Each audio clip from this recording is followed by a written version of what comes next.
Andy, VA3CW, how are you? Hey, Mike, doing well, thanks. And how are you? We're living the dream. It's now almost coming out of nightmare mode. Today was a red letter day, so to speak.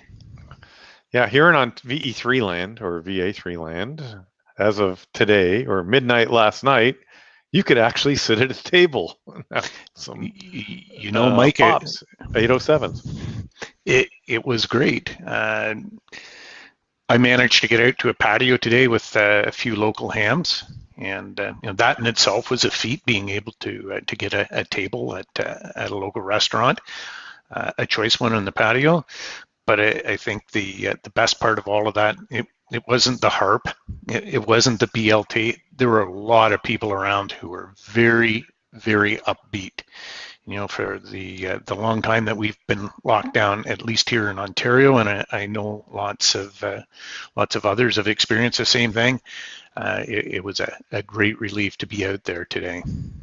Yeah, and hi Kyle, and so what's happening is just a second, we'll kill my phone because as of today, we've come out of full lockdown in Ontario, and so that's and it was sunny and nice out, not super hot, and so that's starting to look like better than the May long weekend, and we'll banter around a bit more of that. But the reason I'm having a show today is because Andy had a pull your hair out episode with FT8, so I thought it was worth sharing. But you can see there's still lots of hair left in his head, so we didn't pull a whole lot out. But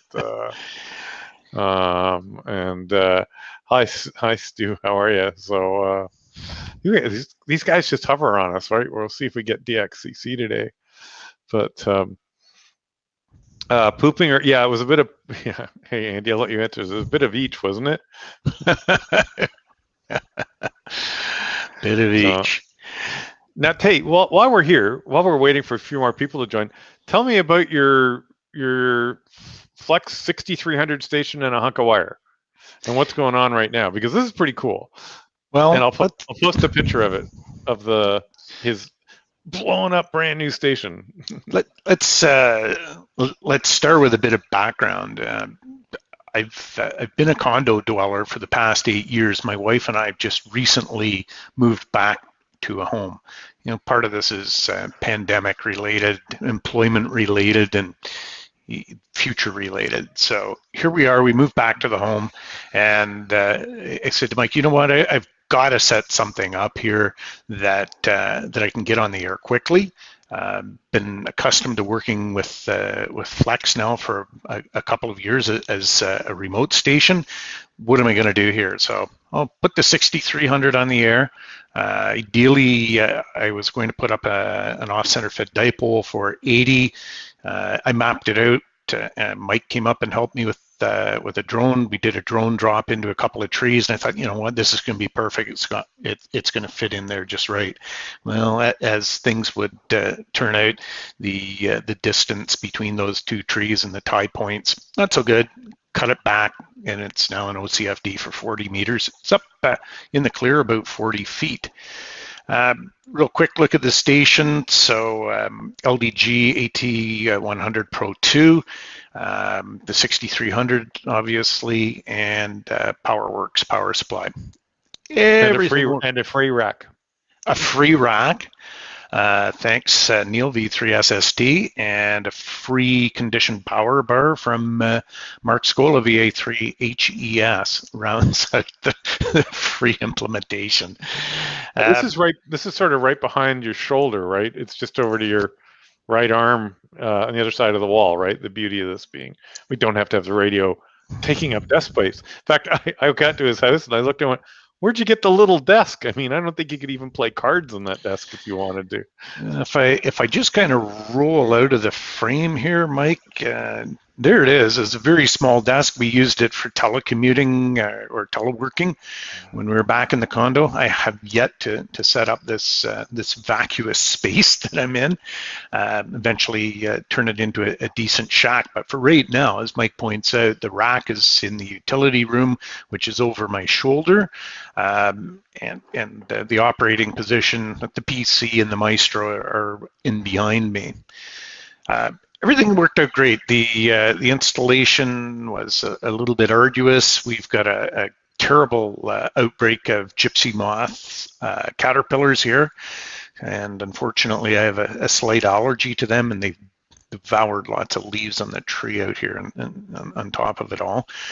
Got it all up, came inside, fired it up, and I couldn't be happier. All kinds of QSOs right away. Worked into the Middle East on CW and sideband literally 10 minutes after tying it up outside. Just on the wire, you're barefoot and a tuner, nothing special. Yeah, nothing special here at all. LMR 240 directly from the tuner up. There's about 80 feet of that from the shack to the 4-to-1 balun up there. The OCFD is nice and flat at 40 feet. No kinks, wiggles, or fold downs on that. So it worked like a dream.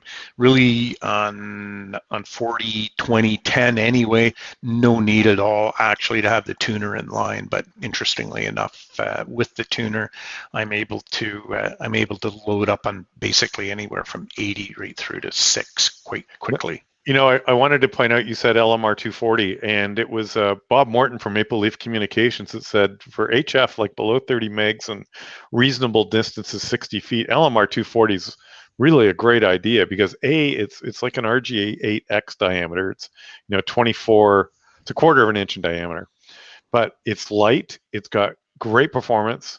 It's a quarter of the price of LMR 400, which sort of seems to be the go-to. But if you're dealing with normal under 30 megahertz, LMR 240 is really the bomb as a HF feed line goes, and you can run full legal limit through LMR 240 if you want, right? And I actually do, and type of thing. So what happened? You were busy doing. Now you're into FT8, which he's been, by the way. So we've been on the call for about 10 minutes. And 6 meters is open, and he keeps wheeling the chair over to the ham shack. Right now he's in the office. He's at work right now, but he gives his feet a good kick. He slides over into not office and into the ham shack, right, and back. So, but about a week ago now, 4 days ago, was it Thursday, Tuesday? This is his layout, by the way. We're showing you. Very simple: power supply, radio, tuner, switch. Not complicated like it used to be. Anyway. No, not complicated at all. And I had the opportunity to do it upright in terms of I had the room, had in the utility room I had the ground handy, so the electric panel, the 200 amp service, the water meter, all right there with a nice hefty ground. So I just took the rack, I took all the individual components, grounded them up, and I was very pleased with myself. And so, wow, okay. This is a good station. Hadn't yet worked FT8 now. Oh, by the way, you live in an urban area. You live in Barrie, Ontario. You've got houses like all over the place and power lines and everything. So carry on. Yeah, I am in an urban area. It's nice and green, but to Mike's point, within 150 feet of me is a 44 kV line. And so far, no problems with that, and no problems with the neighbors. Let's fire up on FT8. So open up WSJTX, and I see 6 meters is open. I make a couple of contacts. The next day, I'm on the local repeater, and one of my old buddies says, "Hey, Andy, you know what? I heard you on FT8, and just wanted to let you know your signal doesn't sound very good. It's staticky and crackly and pops and." Well, Russ, thanks very much. Appreciate the feedback, and I'll go back and look into it. And lo and behold, Russ was right. I threw monitor on. I listened to it. I put the radio on. Full duplex, right? Yeah. Yep. I put FDX on and listened to it and said, this is strange. But doing it as we might. It's a process of elimination. Is it the power supply? Do I need to throw some ferrite onto the feed line? Is it the tuner? Is it this? Is it that? Take the ground off, move the ground around. Convinced that because OCFD is somewhat a bit of a compromise in terms of an antenna, I must be getting RF back into the radio.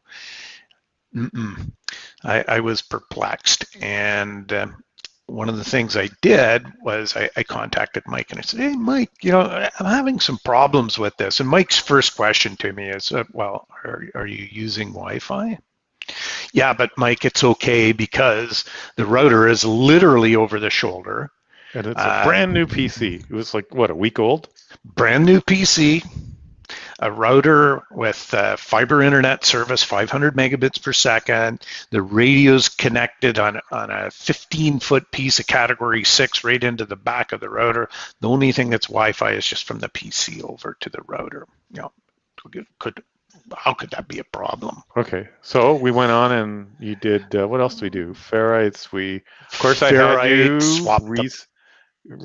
reset the radio twice, right? Yeah, cold start the 6300, reinstall Smart SDR, Ferrite. That never as changes mentioned. anything, by the way. It's just we all do it, but it never changes anything. It stopped short of reinstalling Windows 10 Home. And then I asked the question: did it work before? And we know that it worked before, but it worked before from a different PC. So you grab the other PC. I grabbed the other PC, and it's like, which was cabled. But let's add some background. One of the other PCs I was able to use was a remote PC. A remote PC, right. 60 miles away at the club station. So I put Smart SDR up, connected up, and it's not a problem at all. So you smart linked to yourself? I smart linked back to myself. Okay. But guess what? It's not being done over Wi-Fi at this point in time. No issue. So what does that mean? I've got a problem. I checked the Flex community. Nothing specific to what I was talking about. Oh yeah, DACs and Windows and so forth. But Mike, you really should check that on an Ethernet cable. Yeah, Mike, it's fine. I did a speed test. I'm getting 250 megs on Wi-Fi. It's just over my shoulder. Opened the ticket with Tim. We did the DPC piece, and we started to look at interrupts and hard page faults. Lo and behold, what do you find in there? We're having problems with Wi-Fi and servicing the network adapter. This creates pops and crackles. So and they're actually buffer. Usually they're underruns. Buffer underruns. That's right. Yeah. So it was. By the way, let's give Charles credit where credit is due. DPCs due to Wi-Fi. Charles, winner, chicken dinner. That's exactly what it was. So just grabbed an Ethernet cable, threw it on the floor, ran it. But you had to go shopping though, didn't you? Because you called me. You had to go buy one. He's in a brand new house. He lived in a condo. He's got nothing. Like he phones me up. He goes, we live about an hour apart. He goes, I needed a hunk of wire. I had nothing. I had to go steal it from a Bell door line or something in the house, right? So. Yeah, what was I doing? I was fixing a power supply, so I had no wire. I had to cut it out of the doorbell. Yeah, so anyway, so he calls me. He goes, I'm going out to buy an Ethernet cable, so I don't know if you're on your way to Best Buy, Future Shop, sale, or whatever we have around. Pick up. Curbside with Best Buy. For a telco guy that I am, it was a little bit embarrassing to have to run up to Best Buy to buy a. That's true. You do work for that Bell company here in Canada, which is like saying you work for AT&T in the U.S. because they're pretty big. Plug the cable in. Plug the cable in, and lo and behold, the problem was gone. So as I've always said, Wi-Fi is evil. Wi-Fi is not to be that evil. It's a wonderful convenience, and for everything else we do, and it's truly overloaded, as we know. And if you back up 10 years ago, it was never really designed to do what we're doing with it today. And even the latest, greatest in Wi-Fi's will probably be impacted. But I've said this 100 times. I have lived I'm right beside the access point. I had a contract for a year and a half living in Quebec. I had an apartment, nice little man cave. Actually, I'm 3 feet from the access point, and at 8 o'clock at night on any given night, I could not ping Google. And I go, the Wi-Fi sucks. And eventually I thought, well, let me just plug a cable into the back. And I plug a cable in, and it's perfect. It's like everything I paid for and upload and download. And that's when and you can go back in the community. It's all there. I spent, because I had nothing to do at night, I spent months doing Wi-Fi analysis in latency and buffers and such, and that's how we ended up learning about buffer bloat, because I tripped over that and pushing it to the amateur community. So yeah, I'm an RF guy. We're all RF guys, but if I need it to work, I'll pull a wire. What's important to note here too is the problem to a great degree isn't visible. For example, if I'm using the Maestro, because I'm not using FT8 and CW, sideband, everything works fine with the Maestro on Wi-Fi. Now, having said that, the one thing that I have noticed is the odd blip or burp, and I'm sure we've all experienced it if you've used a Maestro where there's a little dropout, and it's, well, that's just the network. That's just the Wi-Fi. That's what I've learned now. So once the cable is connected to the Maestro, so I have a small Ethernet switch, sits under the desk with the PC and the Maestro, not a blip, not a burp, not a fart from either of those devices now. Where can you be led astray? Well, I think the one thing that made me a little demonstrative with Mike was, well, hey, look, the latency is like 2-3 milliseconds, and geez, I've only dropped a couple of frames here, and look at the speed I've got. How could this be possible? And this just isn't true.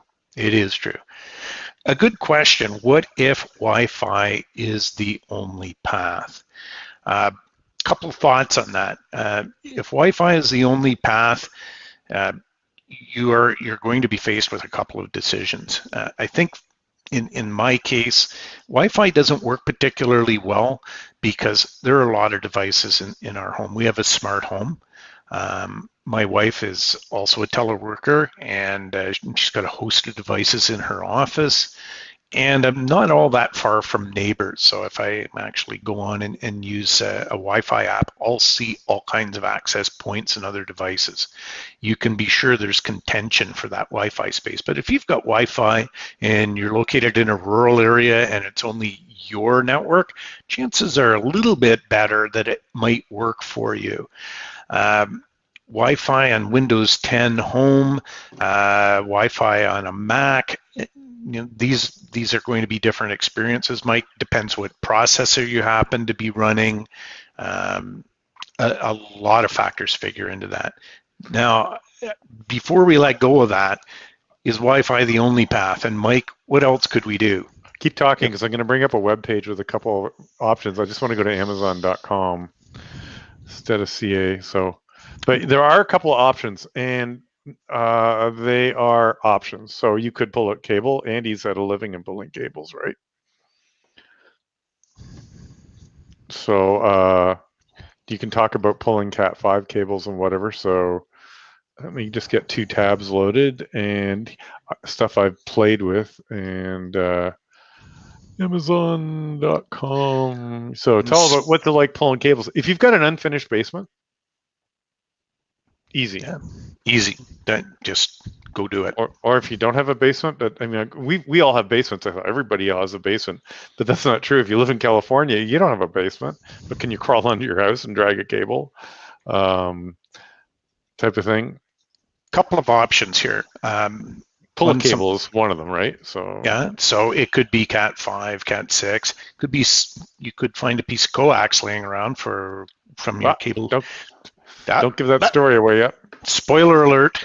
And we all probably have some electrical power distribution in our homes too. That would be the other one. Yeah, I'm just trying to. Second spoiler alert.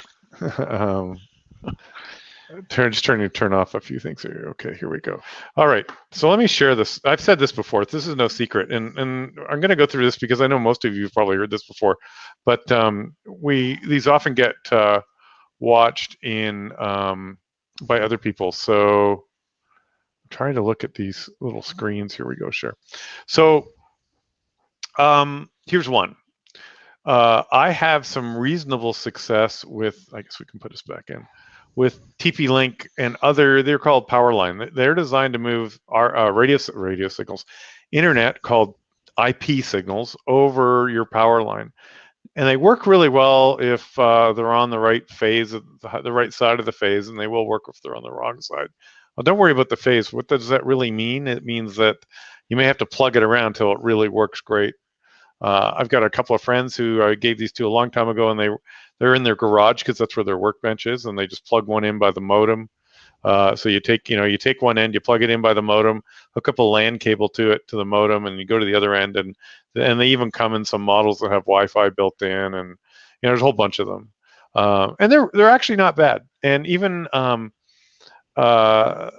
they work. And I've actually used a radio over one just to see, so that's one way, and again, not bad. Let's see, am I missing a whole bunch of chats? We are, but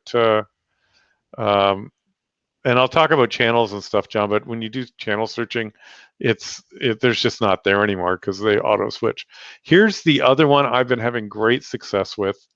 I use these here in the cottage. Now, I'm in a building, but my modem is literally about 200 feet in that direction. And so what I pulled was some RG6 cable across the ground and buried it, direct burial cable, and put one of these at each end. Works really great. But they also work in conjunction with your cable TV in your house. And even to the point that some cable TV companies will sell their cable modem with MoCA built in already. So you only have to buy one of them and pair it up and then use it else somewhere else in the house. And these are incredibly reliable. They don't provide any HF noise because their communication channel is all above 1 gig. I don't know if it might affect 1296, but they actually work. Latency is really low, incredibly reliable. They're sort of set and forget things. And so any more future things I have, I'm probably going to do this. I have a couple of friends up here in the cottage area that have boathouses a long way away, but they've got, for some silly reason, they got RG6 lying in between. So we're going to extend them this way. So that's just one of the many ideas. So let's go through here. Let's see. Hey, Mike, how are you? And what's Charles say? Quite I'm trying to rely on smart grid to get the radio and LAN to WAN broadcast not allowed by radio phone. Oh, is that because the provider, the internet provider, is using carrier grade NAT? Yes, that's a problem because IP4 addresses start to disappear. Certainly a problem in Europe, which is going to all IPv6 as well, if I understand that correctly, Charles. So I hope I do.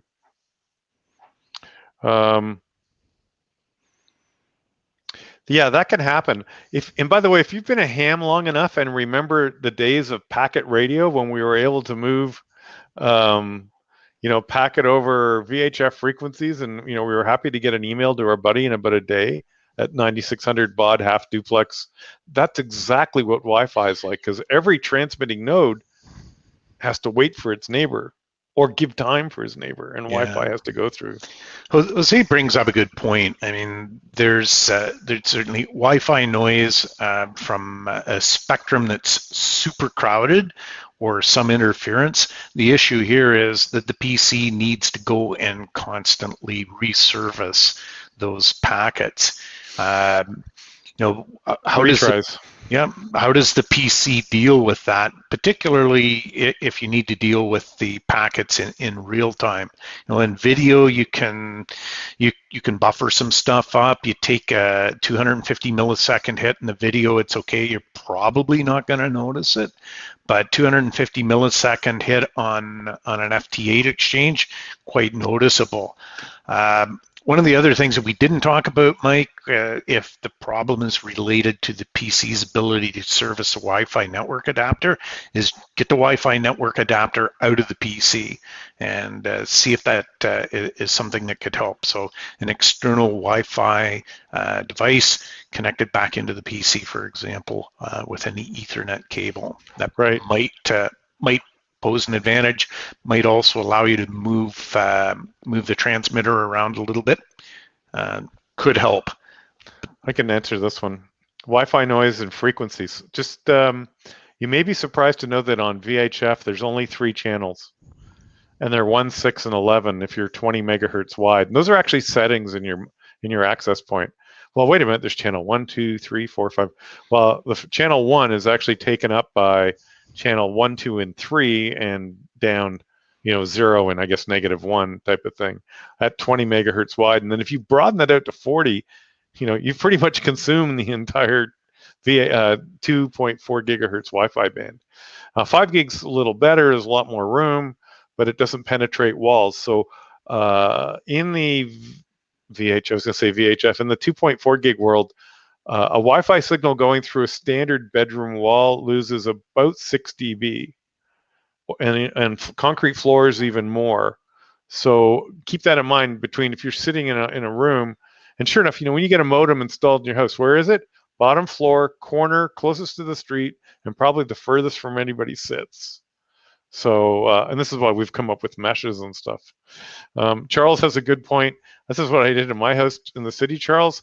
I ran a cable around the outside of the house, drilled a new hole, and brought it in the office. But yeah, and from the 70s, 67 or 70s world, that's what the cable guys did, right? They just stapled the cable to the wall, drilled it right, it looks like the bedroom's like right here, and punted it right through and hope they didn't hit anything.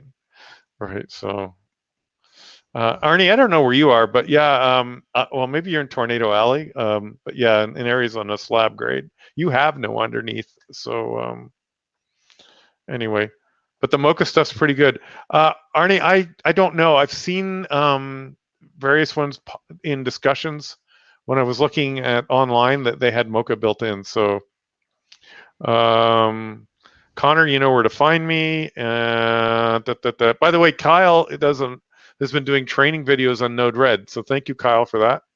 And how to get going and doing some Node-RED stuff. We have a ton of, let's see, things are moving a little quickly. Here we go. Tim has actually, we have a whole lot of articles in our help desk on how to do something. And I don't know if you think of searching there, but we have a lot of white papers on pretty much anything we think it can be useful. That latency monitor diagnostic tool is pretty incredible. So even if you don't have issues, download that, run it on your PC. Very, very informative. It took all of, I think I had about a 4-minute sample out of that, and my heart sunk because I knew that there was something wrong when I sent it to Tim. And it's like, well, we're not going to be able to blame the software or the radio. It looks like I got a PC issue. But this is Latency Mon. I'm actually trying to find the main website. If you Google Latency Mon, don't go to the SolarWinds site.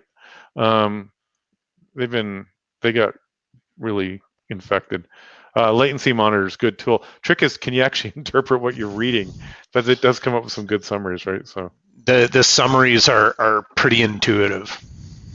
Roger, this is such a I bought a Cisco commercial switch. Well, let me warn you. Anything commercial which we think is better, it might be, but it might be worse. But also, they don't have to beat to the same drummer when it comes to RFI suppression. Yeah, and you know what else? I think just good hygiene. If you are getting some surplus networking gear, go to the manufacturer's website, find out how to wipe that gear completely. Start fresh. Who knows what's been set up in a switch or a router previously.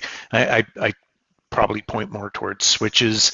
Was QoS on there? Was VLAN trunking on there? Take all that crap off, wipe it, start fresh. Good point. This is a good idea. Sorry, is KB8 Sierra Mike? Sorry, I don't know your first name, but I think and good RG6 cable, because you can buy it on Amazon. It's really inexpensive, in good quality. See, it's just another. Look at that. See, we've already converted Connor to Ethernet. And Ethernet for the win. he's only like 14. He's going to hit me. He's a little older than 14. Can you vote yet, Connor? I know you're about there, so it's okay. I pick on Connor all the time.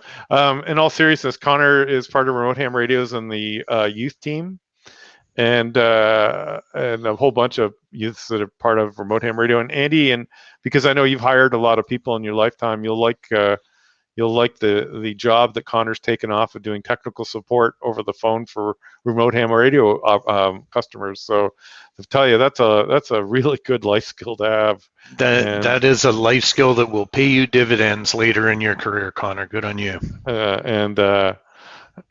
Yeah, good for you. So that's about all we have. And I said Kyle's has done some online training sessions for Node-RED. So if you want to get started in Node-RED, which we use for automation and stuff, or just a lot of silly, stupid things, you can Google Kyle rather, on YouTube. And oh, look at this. Tim's even watching. We could invite him in, but he's already been online today. Actually, just let Tim know that I'm appreciative of his support. And Tim, this is my soul bearing for being so resistant to going to cable. And then Ray drops in, and Ray's K9DUR, who's written a number of utilities, including the SWR plotter we all love. Oh, Ray, thank you for that. We, in fact, used it at the Club Station V3 MIS for Mississauga Amateur Radio Club last evening as we did a sweep when Peter VA3 ELE was finished doing some tower work on our Yagi. Very, very handy. Peter's there by himself when he comes down, and I'm able to use that app to help Peter. So look at this. We're going to be done in 30 minutes. And George, KJ6VU, is, of course, one of the main people in Ham Radio Workbench. And George, tonight we start at 8, and we still won't be done till midnight. So for Ham Radio Workbench podcast, wonderful podcast. It's like listening to four guys around a table argue about something. Some days I think we're a train wreck. No, I'm kidding. We actually have a lot of fun. It's quite a dynamic group because we all come from amateur radio, but we all come from different parts of amateur radio. Like, I just want to get it working, so I'll buy it and get it on the air. And and then we've got the George who can whip up anything. He's the skills. When you want a guy to design a circuit board to do something, it's done over his lunch break and off being printed. And then Jeremy and Rod and everybody else, all just some really cool visions. So we sort of have it all surrounded, and I'm just so happy to be part of this group. They're a lot of fun. So I think we're talking about antennas tonight. I'll let the cat out of the bag. Oh no, you said it on Facebook, right? Slot antennas and stuff. So that'll be. I don't know when he's going to drop that. Probably next week, George. Anyway, so I could. We can kill a Wi-Fi issue. We're not done that one. Oh, so. I think we have one last thing to mention, Mike. This weekend. Oh, it's a contest. Yes, a RRL VHF QSO party starts 2 Eastern tomorrow. Mike, what else is there to say? Okay, so let's finish the plug for Ham Radio Workbench. We're talking about mag loops and slots and etc. And it'll drop on Tuesday, Ham Radio Workbench. So George, thanks for. Aren't you at work? Isn't it only like 2 in the afternoon? So I know I'm going to get text messages in a second. So. Well, that's all we have today. We actually went a little longer than I thought, but I hope. I saw the IPv6, Arnie. I didn't avoid it because I don't have an answer yet. So IPv6 or Wi-Fi 6 is also another one. So I'll be honest that I'll just leave it at that. It depends on the what comes in the box. So, all right, ladies and gentlemen, thanks for joining. Andy, I'll let you go back to. Oh, hang on. You've got a wire up. Did you talk about how much 6-meter stuff you're working? I've said this before. If 6 is open, just go load up whatever you have. If it tunes, and I've worked a lot of DX on 6 now in digital modes on a 40-meter dipole. You were here in Europe. Here in Europe, and in fact, the other day worked a 4 Oscar. So off-center fed dipole, 40 meters, tunes up on 6 meters, and on FT8 able to work a 4 Oscar. 100 watts. Yep, 100 watts. Actually dialed it back from that. I think I'm running about 75 watts. It's the magic band. Don't just underestimate the power of a wire. So I had a friend load up his metal couch. You know, that doesn't surprise me. I had a friend load up a railway track that ran behind his house too. He worked a lot of low band. It was a dead spur line. And if you think about it, it's generally pretty isolated. Isn't it sitting on wooden ties? Oh, wooden crutch. Oh, I like the couch one better. So couch, that's a Canadian term, like Chesterfield. Sofa. 73, everybody. Stay well, 7-3. Thanks, Live long folks. and prosper. Take care. Good luck in the contest, VHF contest. You can even make FM contacts. So, don't worry about sideband. 73.